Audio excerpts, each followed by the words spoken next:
hello everyone! The final day of the first big start in the world of rhythmic gymnastics has ended. The Grand Prix, where the strongest gymnast of Russia in the world performed, is officially over. Also, some new interesting information about Alexandra Soldatova and her health problems. Well, before starting, do not forget to subscribe to the channel and put your thumbs up, so that my video appears in the recommended ones for those who still don't know about my channel. On Sunday, February 9th, at the arena of the Palace of Rhythmic Gymnastics of Irina Usmanova, gymnasts fought for medals in separate apparatus. Also, the gala concert was held. In the finals with the hoop, Ekaterina Selezneva won the gold medal.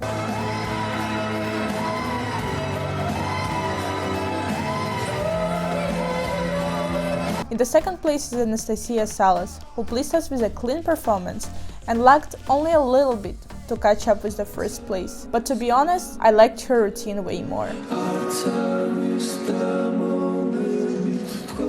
And the top 3 was closed by Daria Trubnikova, who didn't succeed and left not quite happy with her result.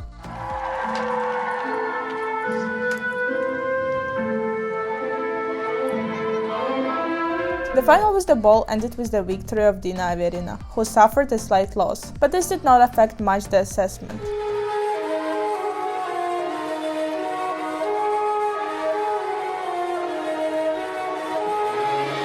In the second place is again Anastasia Salas, who again pleased us with her performance.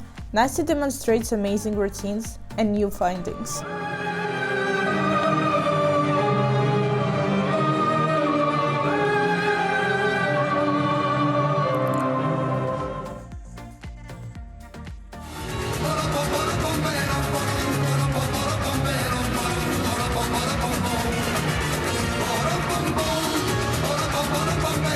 In the finals with clubs, the gold medal was won by Daria Trubnikova.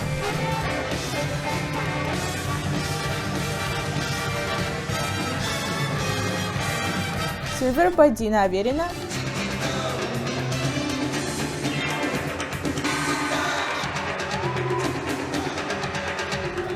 And bronze by Salome Pajava. Excellent results, and despite the fact that Dina is not the first, for Dasha, I think it is a great achievement and I'm really happy for her. Dina won the finals with the ribbon and finished the competition with her exercise, which I liked even more today. Instantly beautiful suit, music and movements. In general, if I make a video about the best exercises, it will definitely be there.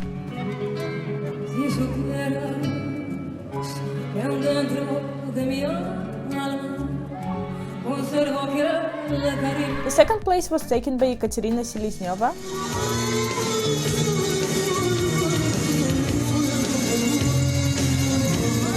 and bronze by Ekaterina Vedeneyeva.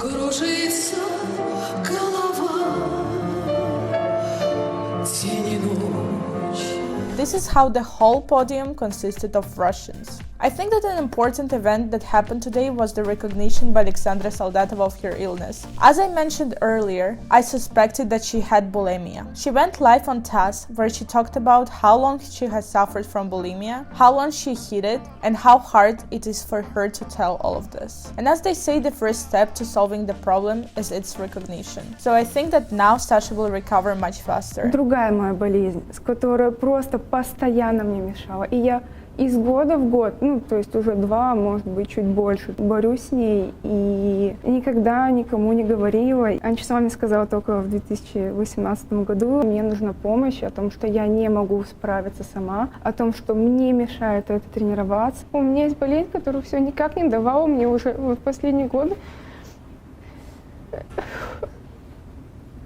нормально тренироваться. Когда я тренируюсь, и я делаю бросок, и я понимаю, что я не могу встать с пола. Болею булимией. Это действительно страшная болезнь. Сначала полгода терпели сами и не говорили. Больше. Я гораздо больше терпела, потому что я думала, что я сильный человек, что я справлюсь сама, что я смогу, при этом, при всем, я сама искала себе, каких-то там врачей. И у меня жизнь разделилась на 2 половины. Oui, je me donne une poupée dans les bras. I'm very glad that she finally told us, because now there will be no rumor and gossips about her, and I'm sure that many people will support her, and haters will calm down. Well, in any case, she definitely deserved an understanding from the fans, because the disease is terrible, especially for a person who is exhausting her body with everyday training. We will follow Sasha and hope for her speedy recovery.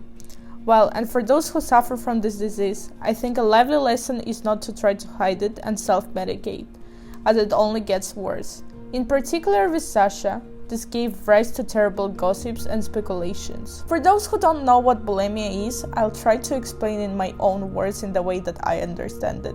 I'm not a doctor or specialist in this matter, so don't judge me. Firstly, I believe that this is a mental illness or disorder that is not related to genetics. This is more a psychological trauma from childhood or from the teenagehood when we were and our body was growing up. This is a mental disorder when you constantly experience acute attacks of hunger, uncontrollably satisfy this desire, but at the same time you care so much about your weight that whenever you seem to become aware of what you have done and how much you ate, you are trying to fix it. And there are several ways to fix such things. For example, vomiting, laxatives, and other drugs that can help you get rid of everything that you ate. The problem is that along with the food, all the nutrients leave the body, and in the end, you don't only lose weight, but also disrupt a huge number of body functions. Also strict diet and training. You lose weight without using drugs and vomiting to get rid of food. And then a breakdown occurs. You again absorb food in unlimited quantities. Well, of course it is clear that such a disease is quite difficult to determine in a person, because he or she does not look too thin, as with anorexia. Write in the comments how you generally like the Grand Prix, and what do you remember the most. This Grand Prix is officially over, and very soon I'll see you in the new videos. Remember that I love you all, and take care of yourself and your health. And for now, goodbye.